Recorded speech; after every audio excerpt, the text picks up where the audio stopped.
Welcome and good morning. I am Akhtar Hussain. I'm a solutions architect with Amazon Web Services. I'm in the healthcare and life science group. In this session, we will talk about how our customers like yourselves are leveraging AWS DevOps and automation tools to meet the promises of the cloud. Today, it is my pleasure to introduce to you Torsten Kablitz, Vice President of IT and Cloud Engineering at Change Healthcare. We'll share with you how Change Healthcare has leveraged AWS technologies to build an automation framework that embeds security, best practices, compliance, healthcare compliance, and also Change Healthcare's own policies and controls. Included also is the cost optimization and the performance and reliability and all of the other stuff as a good architecture should have. We'll look at how healthcare is automating, Change Healthcare is automating the onboarding of these of the applications within this framework, and also look at this approach, the structured approach, how it has accelerated the migration of existing applications while enforcing the cloud-first strategy for new applications. This success story is not restricted to Change Health or restricted to a healthcare industry. This can be adopted, this framework practice and the whole practice of how this has been created. It can be adopted for any industry. So how Change Healthcare has, an enterprise is internally providing a platform for many of his business units to take it from there and build their own business unit applications around that. So I will introduce Torsten, and I will take it from here. Thank you, Torsten. Well,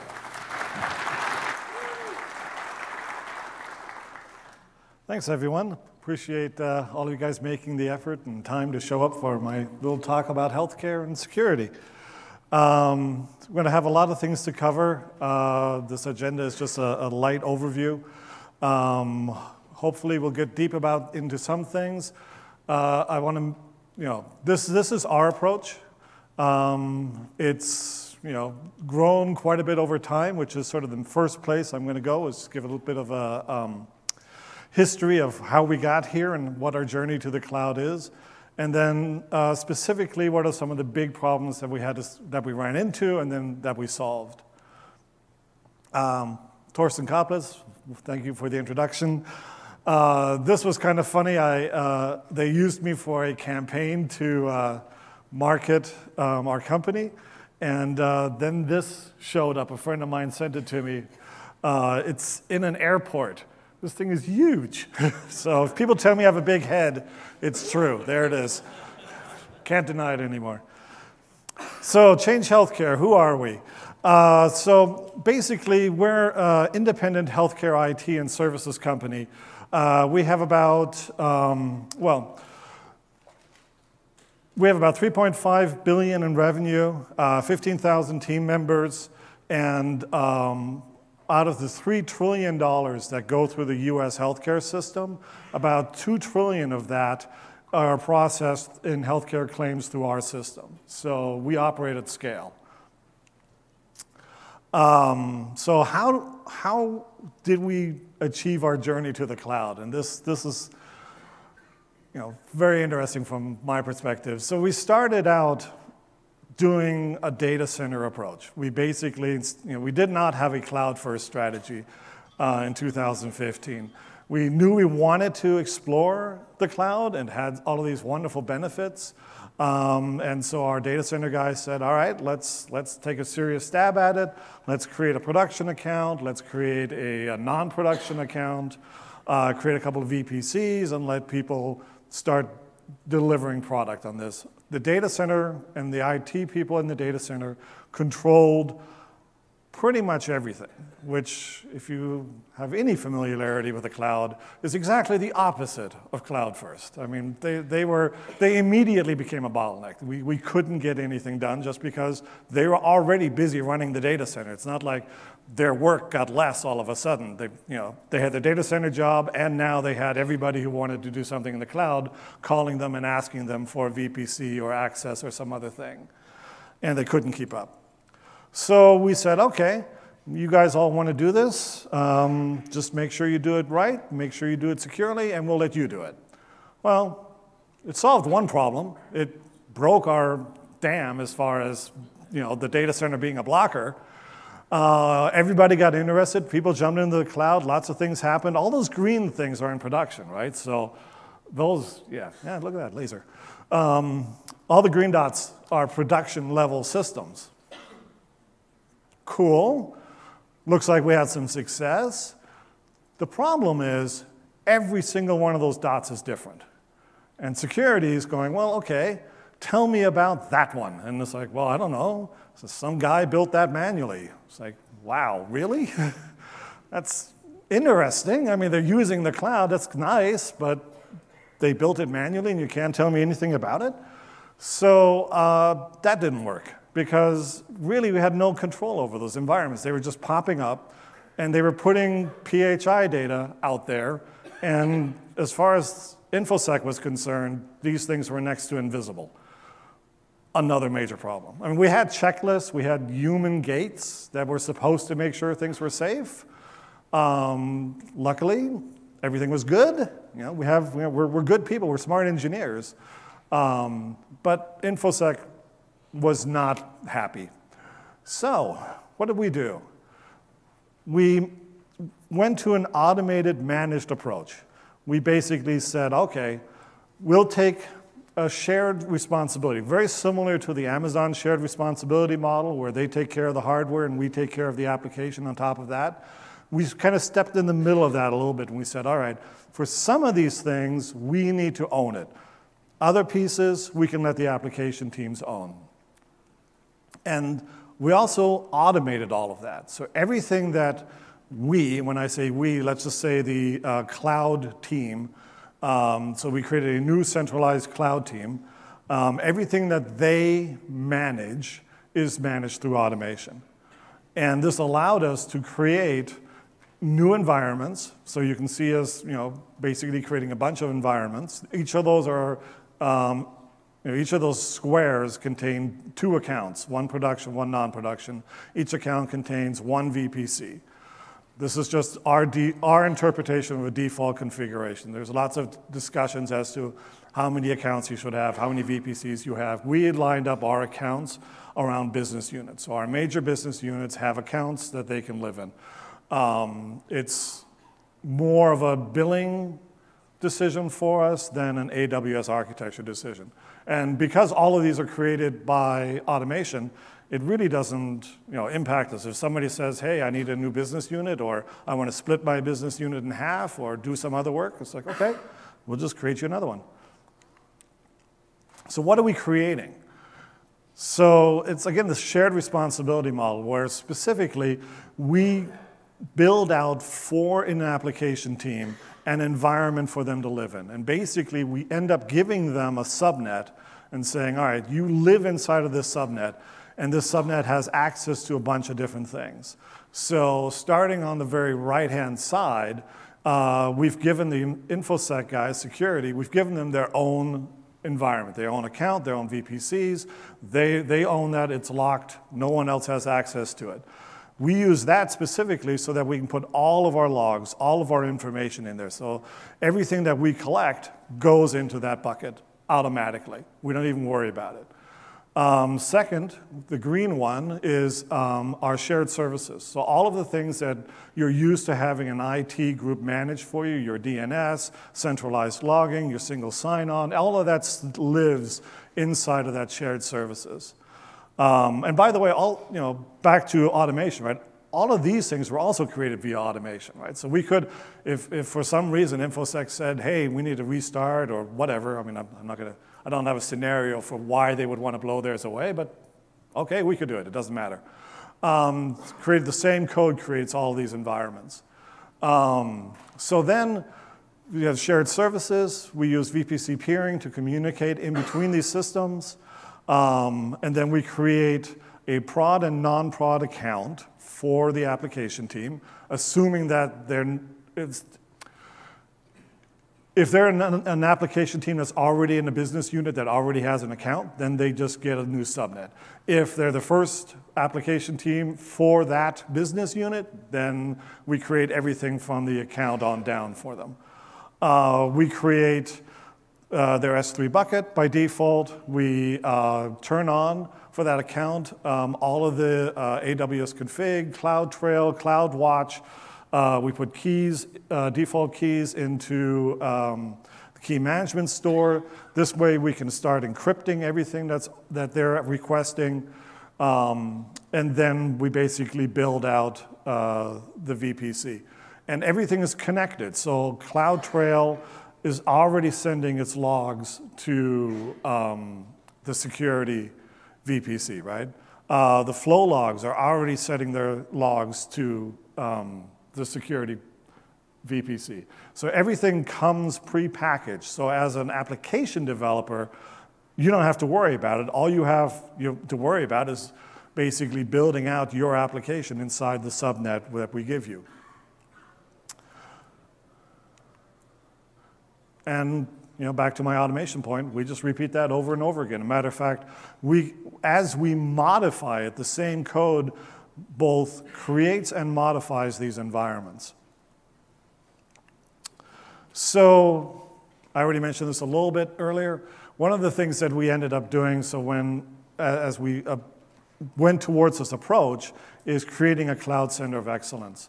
Just a group of people who are dedicated to have a cloud-first mindset and work specifically on getting work done in the cloud.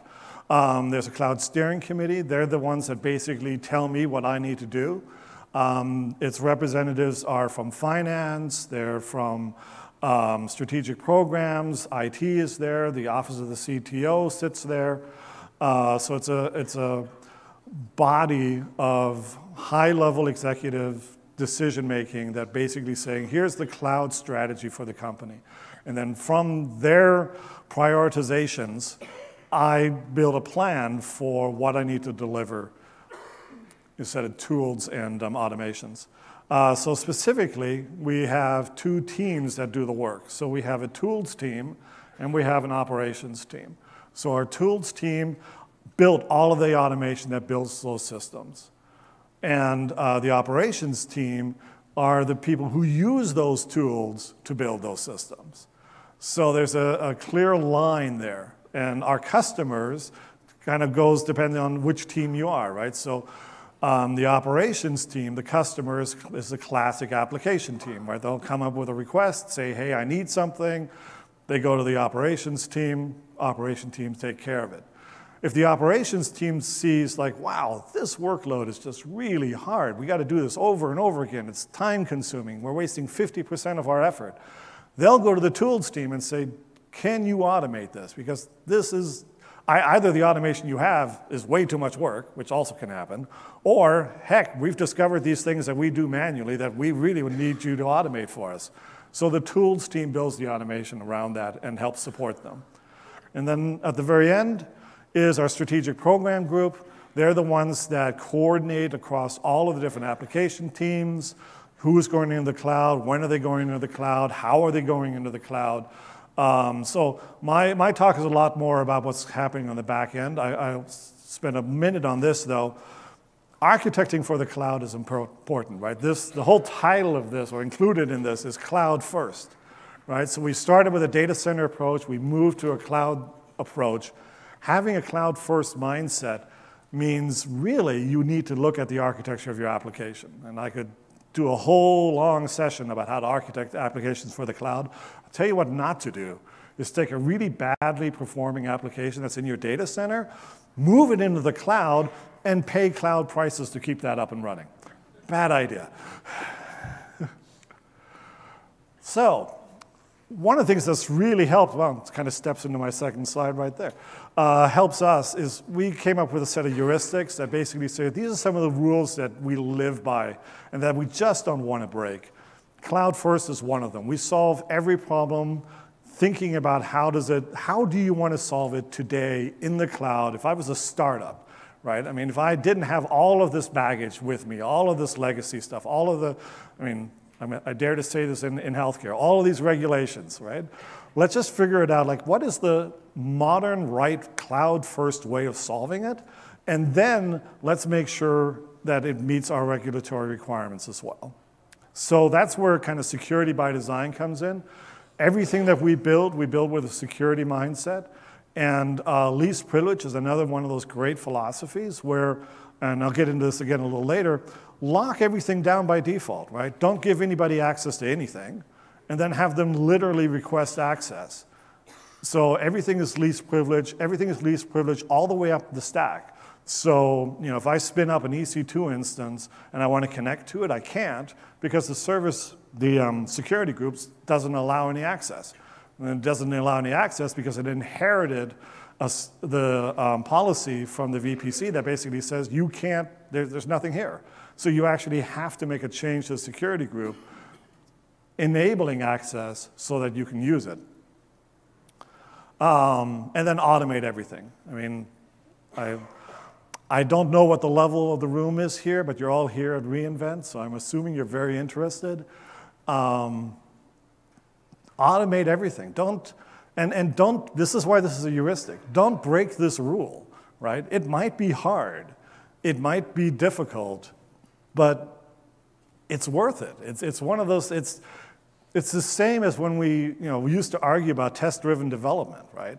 I think very few engineers now would say, yeah, test-driven development, or not even test-driven, but just unit testing and having a rich set of tests. Most people, they're already agreeing to that. That's a proven methodology for writing better code. Automating everything that you're building in the infrastructure, same sort of thing. The difference between that, and I'll give you a really concrete example.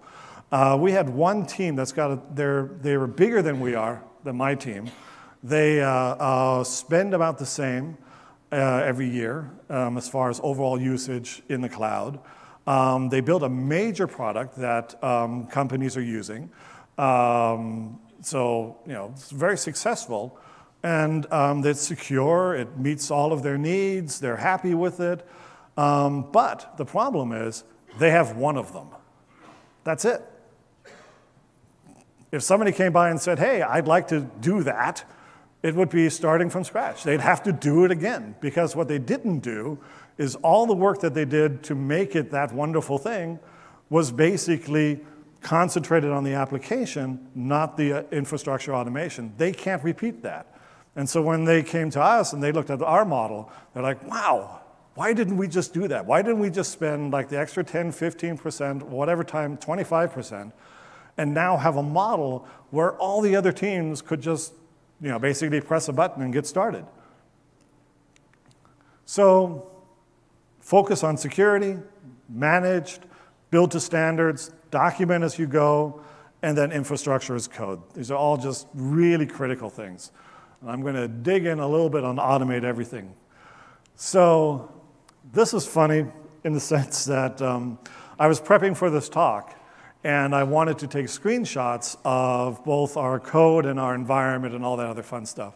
So I will say I broke the process because I just called somebody directly and said, hey, give me access, instead of formally creating a ticket. But so they said, yeah, sure, we'll give you access, no problem.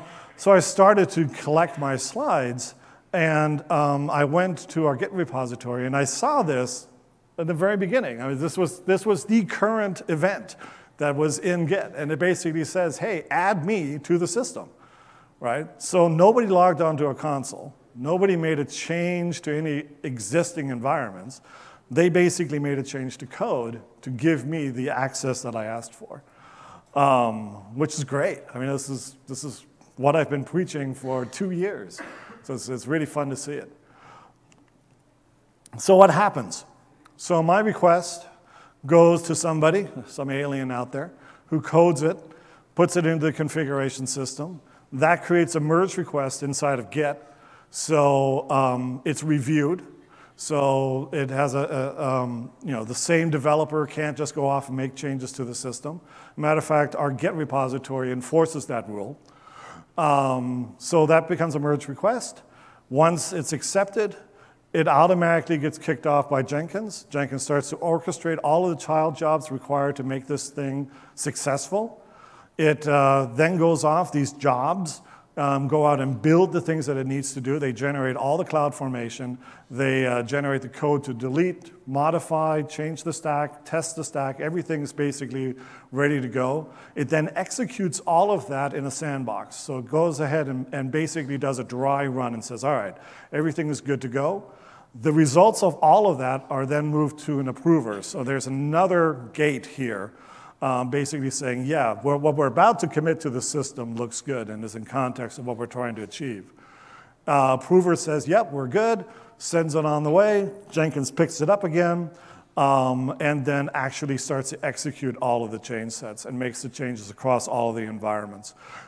Our code is, over time, is optimized, so now it really knows where to go and make targeted changes and doesn't have to go all over the place, but you get the basic idea. And then the last thing Jenkins does, back to, I'm a very, very strong believer in test and test-driven. Matter of fact, I've delivered 4 products on the cloud at this point. Every single one of them has 100% automated tests. So everything that I do is covered with automated tests, including our build framework. So it's part of it's part of our DNA at this point. So let's dig into this a little bit further. All of our environments are in code. Right? So this is it. This is a screenshot of some of our active environments. All of our configurations that drive everything that we do is there and in code. Specifically, if I open up one of them, and I'm kind of hunting down my change, right? So you can see the very last line there, line 11. It's got my name on it. That's the update for me, the one I asked for. So I went and found it in code and said, here it is. So from there, our code executes and starts to build the CloudFormation templates, right? So it's actually looking at putting all the roles together, creating the trust list, grabbing that from the configuration file, and starts to assemble everything it needs to do to actually make that change. From there, it builds the final CloudFormation and then executes it. So now we're back, we've got Ansible running basically. It's going to grab the playbook that was built and execute it against our environments. So what happens when you're done? If you're a new application team and you just got started, we will put this thing here in your S3 bucket that we created for you. It basically says, hey, welcome, right? You're ready to go. Here's all the pertinent information you need to get started. It explains where to go. It explains what some of our policies are. It kind of shows you graphically what we did for you, and basically lets you get started. One of the things that's also an important issue, that's one of the things we learned over time, is tagging. It's self-evident to a certain extent, but it's extremely powerful, right? So we make sure that everything is tagged correctly. As a matter of fact, we can control access to components via the tags, and then we can control those tags. So you can't change the tags, and you can't have access to components that aren't tagged the way they should be. And we are to the point now where if something is not tagged the way we want it to be tagged, we shut it down. So tagging is absolutely critical for us. Notice that there's billing information in here, so now we know how to do a chargeback to your particular instances. And all of these are required and enforced. So it's not like I can sneak in and go, I'm just going to launch something without a billing tag. Nope, doesn't happen. So the other really interesting thing that we had to solve was AMIs. And this was such a big pain point that we actually ended up collaborating with AWS on a solution which they're announcing at reInvent in the next couple of hours. So what you're seeing here is our collaboration with them, and hopefully this will be something, it should be in preview. They're actually sending me the notes to tell me exactly what I'm supposed to say about this, like today. So we'll see what happens. But the issue is, we're all in a regulated space, right? We're all used to stigging our operating systems or using some other kind of standard. You need to harden the operating system. You can't just use whatever default operating system anybody wants. Well, if I have to do that, how do I do that, again, in an automated way? And how do I do it so that when I publish my hardened operating system, I give it to the application teams to use, what if they change it? I've hardened it, and it's all nice and wonderful, but remember, I'm not in a data center environment where I've got dedicated IT people who are managing those machines for me, and they're the ones responsible for not changing the operating system.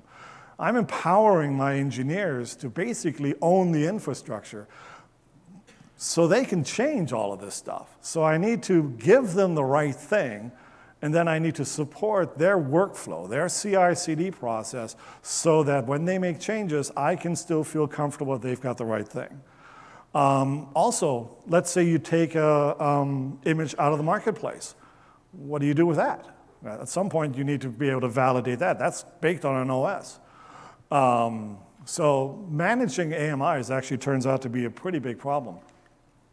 So this is what we do. We build it, we validate it, we approve it, we distribute it to everybody to use. Then they build it, validate it, approve it, and publish it for themselves to use. So the same process, basically, and the same code does all of this work. It's just a difference between who initiates it and who's the consumer. So how do we do this? There's lots of things that have happened recently that have made this much better for us. Specifically, we use EC2 System Manager, and they have an automation document. That document allows us to define what this path is going to look like. We basically pull the base AMI out of their repository, out of Marketplace. We then instantiate it. We fill it with all the things that we care about it. Basically, the equivalent of sticking it. We use the Center for Internet Security's benchmarks for this, actually. Then we create a candidate AMI, then we create that instance, and then we put our scanning tools on it and make sure that it's all in compliance. If you dig into this a little deeper, this is the process slightly more decomposed, right? We grab the base AMI, we instantiate it. We actually instantiate another instance running that is basically based on our Ansible AMI. It then goes off and pulls all these playbooks down, executes those playbooks against the instance, and then that's what ultimately builds the candidate. We then notify you that, and the you in this can be either us who build it in the first place or an application team. An application team can do the same thing. So basically, when this thing runs, it basically, when it's done building, it sends a notification to the approver. The approver says, yep, I think this is good. As soon as they say it's good, it goes out for distribution. In this particular case, we're still building the candidate, the gold. So what we're doing here is internally, we've made a change. We need to approve it, make sure that we like it before we distribute it and send it out to everybody. So once that happens, we basically put the ID inside of the parameter store for everybody's account. Remember, all of this is automated, so it just happens, automatically distributes to everybody. And then, this is interesting. We're validating. The difference between what happens here and here, slightly subtle. This is build. Whoops, sorry. Hang on. This is build. So now we build a candidate. The candidate then flows into here. We validate it. Same engine that built it is basically validates it. So it's the Ansible playbook again, doing all the validation, making sure everything is configured correctly. You could use AWS Inspector. So if that covers your operating systems and it's whatever tool you want to use. There are, third parties are out there now playing in this space. We were a little bit ahead of the curve. We actually worked with the Inspector team on the operating systems that we wanted protected. So we already sort of had a system here. But as Inspector supports more operating systems and does deeper scans. That's a very viable solution for this. And then the last thing we do is distribute it. So we basically take that now good AMI and we move it across all of the accounts and share it. And the reason the bottom one there's a slightly different color, we can also copy and encrypt it across those accounts. So I just wanted to make sure that that was understood. You can either copy it normally or you can do a copy and encrypt. So both of those are now supported, which is great. Because it's back to being in healthcare, right? I actually tease my guys, if you can't encrypt it, then I'm not even interested in hearing about it because it's virtually useless to me. So, next, scanning. So we use a product called Cloud Health to scan all of our environments. We actually, again, wrote our own initially. We like the CIS benchmarks, so we scanned for those. They started to offer that inside of their suite of tools, and it didn't make any sense for us to do the same thing, both, own it both internally and have a tool that does it. So we just did a comparison, and it worked out that that's good enough for us. So all the time, this thing is just scanning the environments on the back end. The scan here is interesting. This is not scanning the operating system. It's not scanning the application. I sort of wish I'd had a little, there's stuff that we're doing that's not on this, including building out a matrix of shared responsibility across all of not just who owns what, but what territory, what are they covering if you were to look at a security landscape? Who's got what focus? When do you use something like Trend Micro? And what does its cover, right? If you have Trend Micro Deep Security, it covers a certain amount of space. Inspector covers a certain amount of space. Scanning for these benchmarks covers a certain amount of space. There's overlap, and then there are areas that are individual. And so what I want to do is cover my entire security landscape with a set of tools that give me basically coverage across the whole system. We're still, we have that, but I don't have it visualized. So we use Cloud Health to scan the AWS environment itself. So it's looking at things like, how are your security groups provisioned? What are your VPCs look like? Do you have CloudTrail turned on? Do you have CloudTrail turned on across all the regions that AWS serves? All of these things are important things that you need to have. All of these things are things that are in our base code. So we feel really good about when we spin up an environment. And we also, back to least privilege, we don't give anybody access to changing the CloudTrail setup. Why should we, right? It's really not going to interfere with their application. It's just back-end Amazon stuff. So no developer can go in and say, oh, for this account, I don't want CloudTrail turned on. But we also scan it. Just in case, doesn't hurt. They give it to us.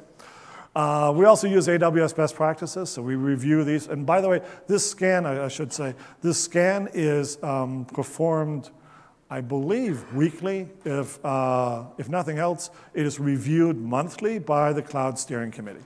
So we publish this every month, and we go through it, and if there are any items that require attention, those get attention. I should have gotten attention before we actually went to the Cloud Steering Committee, so. But that's the last fail-safe there. Whoop, don't do that.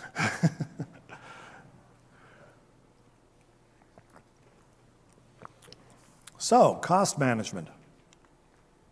We're back to Cloud Health, and I'm not saying that you have to use them in any way, shape, or form. They're just convenient. So because we tag everything, we get and Cloud Health reads those tags, we can slice up all of our spend very specifically. So this is one of my projects, and I can tell you exactly, you can see in the back end sort of the cost coming down, which is one of the things that we keep working on. I mean, even though this team has, when they first published and were up and running, they were spending $14,000 a month. They are now spending $2,000. And they're running exactly the same application. We just made cost a higher priority for them. And what's interesting, they've come back as an engineering team to me and said, by adding those cost restrictions and challenging us to reduce our cost, we actually made the application better. So not only did we cut waste out of what we just deployed by default, we tuned it and just made it run better and run cheaper. So focusing on cost is a really important factor. As a matter of fact, all of the requests coming back to the strategic program group, all of the requests now that any team wants to go onto AWS and deliver a product, they have to tell us what their budgets are. And we program those budgets in automatically, and we monitor them, and we hold them accountable against those budgets. So the era of use whatever you want is over, at least for us. So our billing tags really allow us to get a deep visualization into that. So, people that we like, I've already mentioned them, right? We've got Cloud Health, Ansible, Jenkins.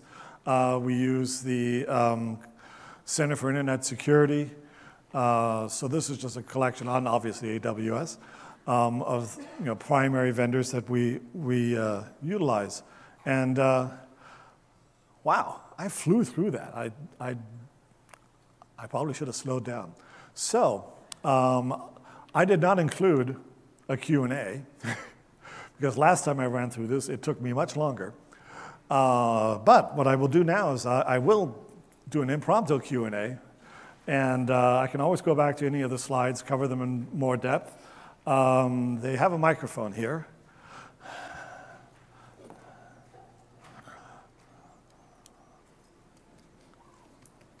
Up.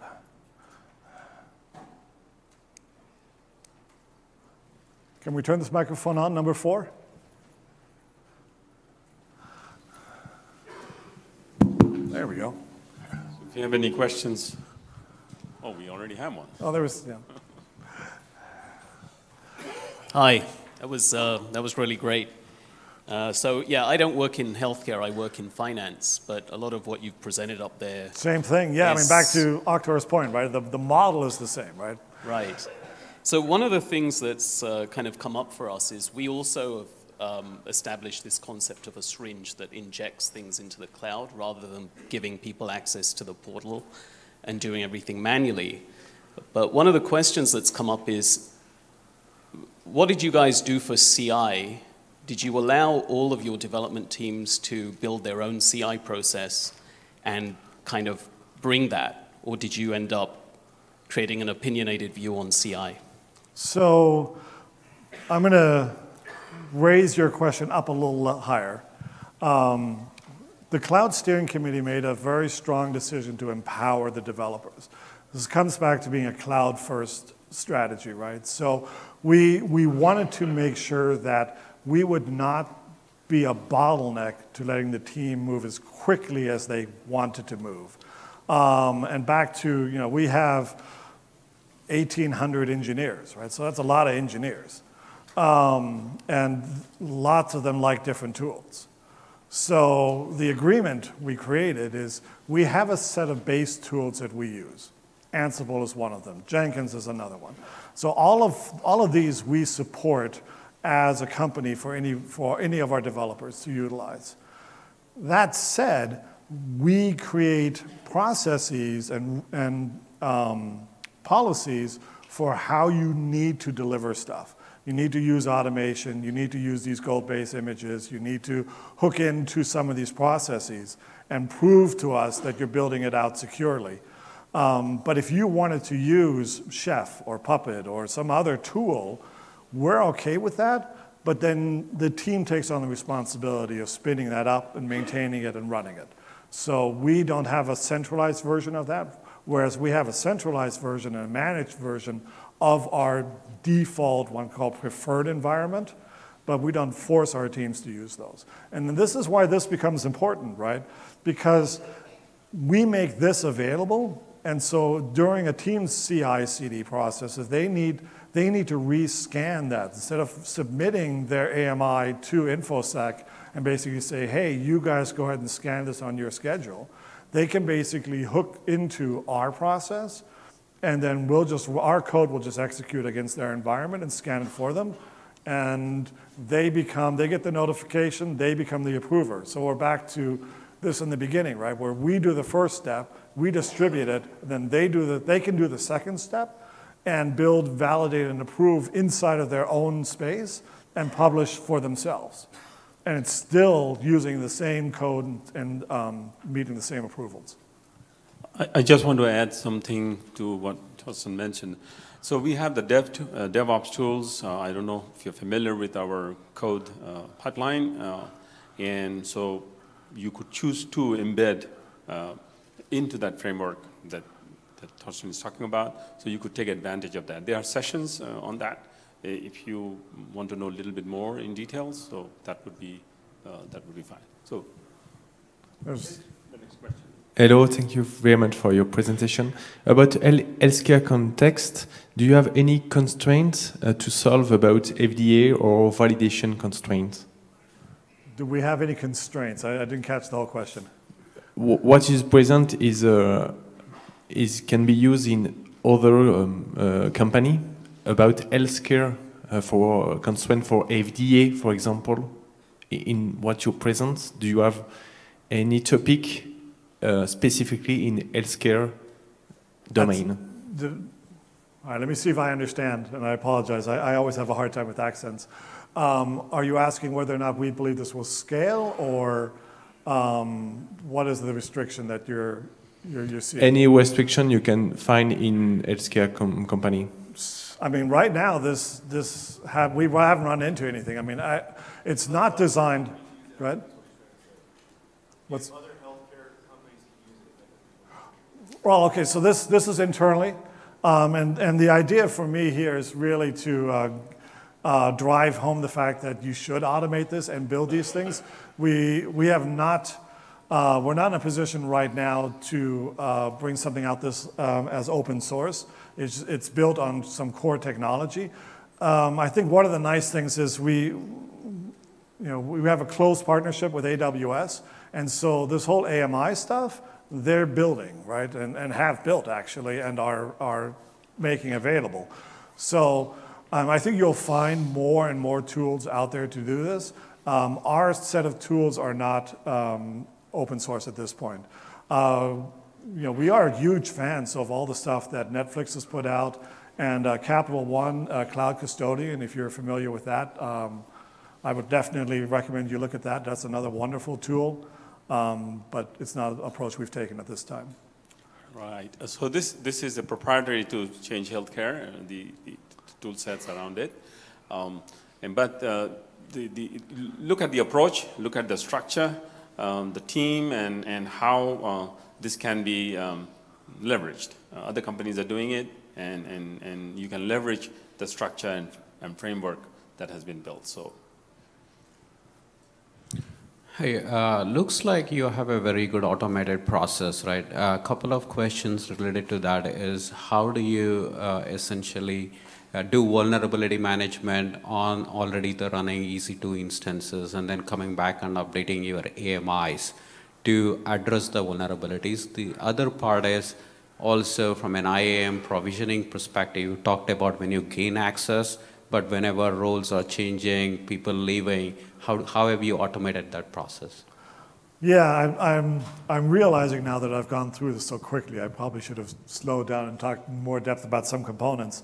I was mentally a little bit afraid of time. Wow, that interferes.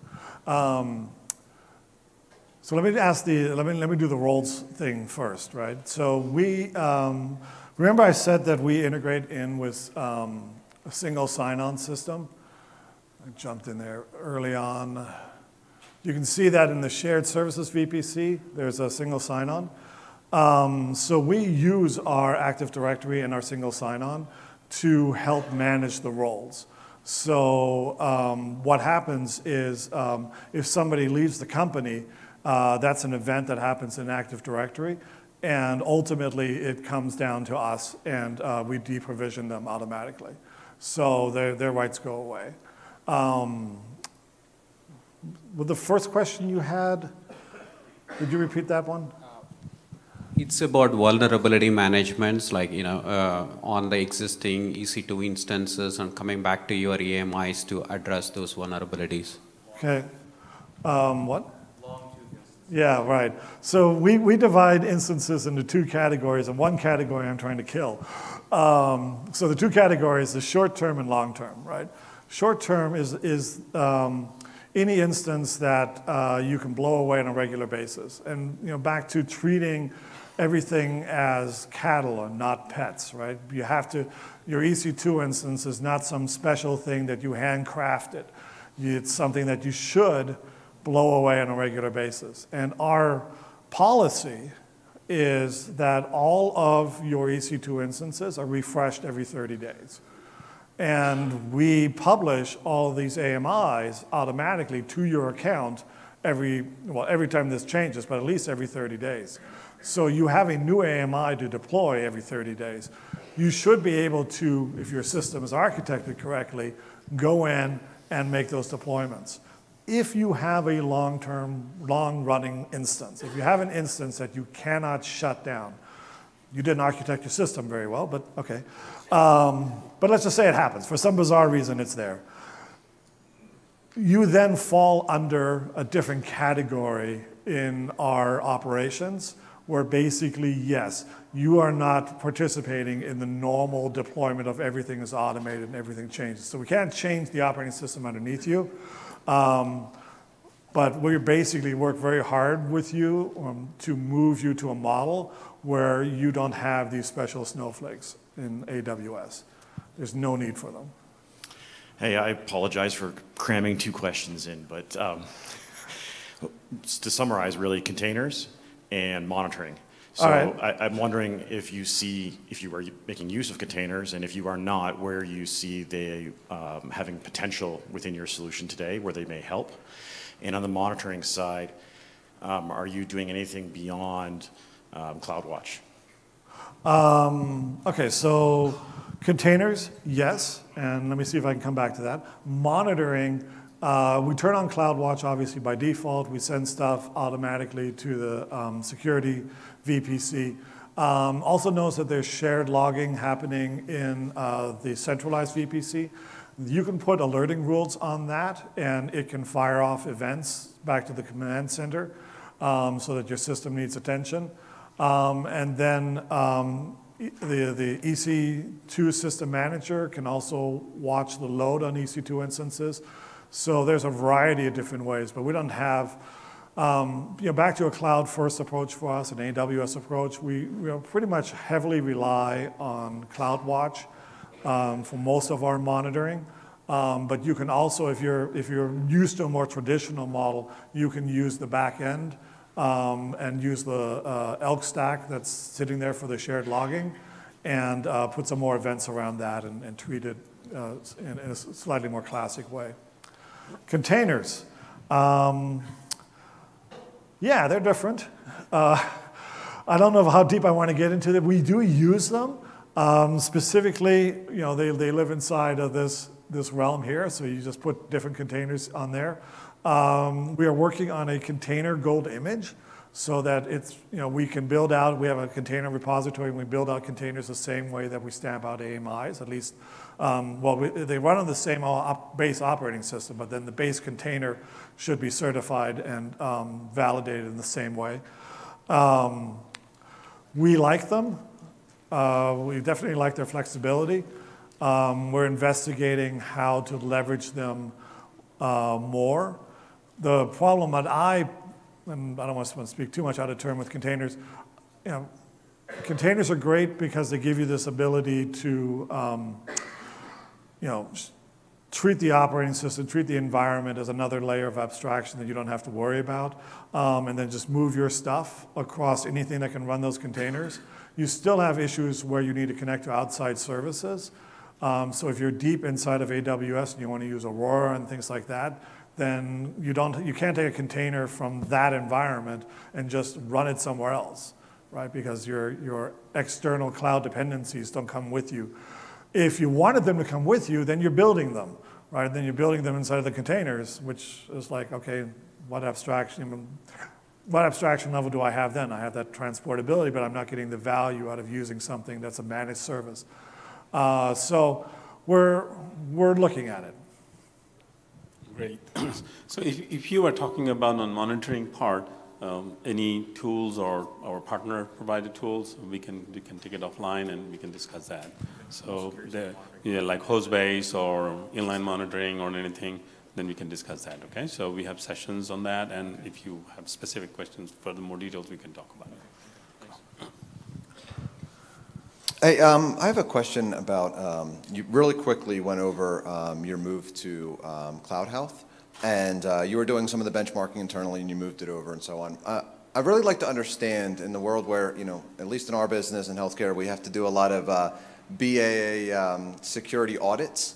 I'm really curious to know, like, when you use services like that, where does your internal team in the auditing process stop, and services, benchmarking services or whatever, do they come into play? Because for us, there's a little bit of a, an ROI question that I'd like to learn from folks like yourself to figure out, okay, when do we start outsourcing some of that and using some services for automating purely for the purposes of being able to report during an audit versus what do we need to do internally, and it's never worth it to hand it over to somebody else? Right. So I think this is, and Akhtar, maybe you can correct me, this is the first time AWS has done a full healthcare track at reInvent. And so, you can tell that this is becoming it's not that it wasn't a mature industry already, but it's now a maturing industry in the cloud. I've been finding it really interesting in other committees that I sit on, how much it's changed over the last couple of years, where people aren't saying, boy, I don't know about the cloud, to having an argument which is basically, why would you not go to the cloud, right? So it's the counter argument. So from a compliance and audit perspective, one of the key things that we had to do, and I really did gloss over this, way back in the beginning, when we established this Cloud Center of Excellence, notice the third point on the top there, create core cloud policies and standards. And what we needed to do is go back and look at how did we interpret HIPAA, how did we interpret high trust for our company? What were our audit requirements during the time that we were in the data center? And how is that different now that we're in the cloud? So it's interesting because the problem becomes a different kind of problem, right? There are certain rules and regulations that you need to show that are very clearly spelled out, but they really reflect the data center mindset. How do you show how you're using Lambda and how you're securing Lambda in AWS to meet the high trust compliance that have no idea what a serverless compute instance looks like? If this was appropriate to applaud, I would applaud that statement, because that's a situation we're in where we want to use services like Lambda, but we have to comply to audits that have questions regarding data center processes. Right. And so I'm wondering if using other services that are recognized, other than your own internal core team, has prevented the need to even elaborate on some of those things and being able to just kind of hand off that credibility. We have not discovered anybody outside yet that where I could hand off an audit to them, basically say, hey, certify my environment and understand it correctly. They're just information sources to feed into the audit requests, I guess. Yeah. So what we're doing to solve this problem is we are gathering a ton of information. This also comes back to this whole least privilege thing, right? The way you make a change in the environment is in code, and that code goes into code storage. It's in Git, and your name is attached to it, and the reason you made that change is attached to it, and it goes through an approval process and a deployment process. All of that is logged, and all of that is available. So when we go and have to supply information for our audit and basically say, yes, you're right, this Lambda doesn't serverless is not a concept you have, but let us walk you through how we know that the code we put there and the code that's executed is the code we want, right, and demonstrate that. And we have to, right now, fight with the auditors and fight with that process, and there's a large re-education thing happening, which is why when AWS put Lambda on the BAA, that was such a big thing because they had to go to the same regulators and make the same arguments and basically demonstrate to them that, hey, yes, this meets those security requirements and this meets those audit requirements. Thanks a lot. Hi, a couple of networking questions. Number one, you have the AWS Direct Connect with your corporate data centers. So, one part of the question is that, do you have like a hybrid model in terms of the application itself? And I try to avoid hybrid models as much as possible. I like, personally, when I'm architecting systems, I like to use S3 as sort of the intermediary if I have to. So data center would put information in S3, and that would kick off an event, and then we'd start processing it on the back end. I've had one team come to me and say, hey, I'd love to have a live data connection between these two databases that I want to keep synchronized. I'm like, no. That's just setting yourself up for failure. But we connect because we have to share information. And with regards to that, so when you have users access your AWS apps, is it more like role-based, or do you have VPCs based on lines of businesses, or is there any other networking construct that you use between the data center and your AWS cloud? It's role and identity based, and we try very hard that everything that's in AWS just presents an interface that someone else could consume, whether that's an API interface or a web interface of some sort. Okay, thank you. There's no low-level access. You would never have somebody in the data center log on to a SQL server that's running on AWS using SQL authentication or something like that. That would never happen. I think in addition to talk about the single sign-on and how the integrated security is being used, so you will be leveraging, all the tools will be leveraging that single security, single sign-on through this to do all that changes and updates to that thing. So thank you. All right, we're up to 2 minutes, so one last question. Okay. Well, it's pretty interesting, everything you've shown here. Regarding the auditing all these solutions, it's something that it's for us in the healthcare industry, it's a challenge for the regulators and everything to be in compliance and everything. I was just wondering, how long did it take for you to reach this level of maturity on all your process and the tools that you're using in general? So but having a model that you've just shown, we wouldn't have to spend, well, I would recommend you start with 2017. So that gap is about a year for a team of 10 people. So we went heads down for almost a year to develop all of the automation tools and review all of the policies and write all of our cloud. I mean, some of it really, back to this slide here, right? I mean, some of it is just documentation, right? You just got to go back and take a look at what does high trust really say, what do the rules really mean, and how do you interpret them in the cloud. So we spent a good solid year on this. Right, and you counted on outsourcing partners for these as well? No, so this is so new, and the way I've explained it as well is it's our interpretation of our policies on top of AWS.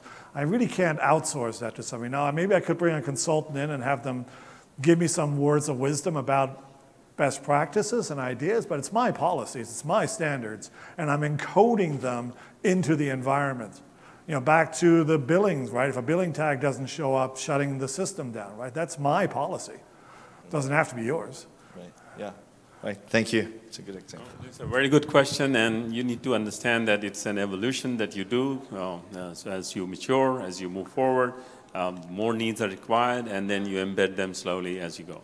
But I think Torsten mentioned upfront, very early, automate, automate, automate. So So that is the keyword here. And once you do the automation and then you do this infrastructure as a code, so you have the ability to update, change, do anything as you mature, as you add on more compliance, more requirements, more of those policies. All right. Well, thank you so much. One more.